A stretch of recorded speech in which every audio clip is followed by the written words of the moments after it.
ఏం పెట్టిన ఇందులో? బిర్యానీ పెట్టినా. అన్నం వద్దా?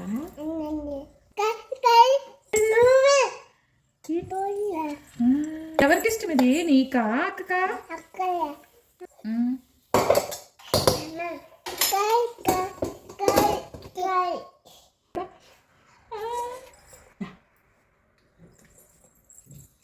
ఏయ్, బాగుంది.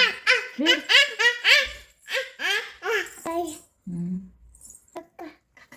చికెనా మటనా? చికెనా? చికెన్ కావాలంటమ్మా. ఓయ్ కక్క కావాలా? పూతరేకులు ఎవరు తెచ్చారు? తాత తెచ్చారా? బిర్యానీ. అదే మరి అదేమా నేను ఒకటి అడుగుతాను చెప్పు. నీకు అమ్మమ్మ ఇష్టమా తాత ఇష్టమా? తాత. మరి అమ్మమ్మ? తాత ఇష్టం. నీకు ఇది వెళ్ళరా? నీకు అమ్మమ్మ ఇష్టమా తాత? అమ్మమ్మ ఇష్టమా?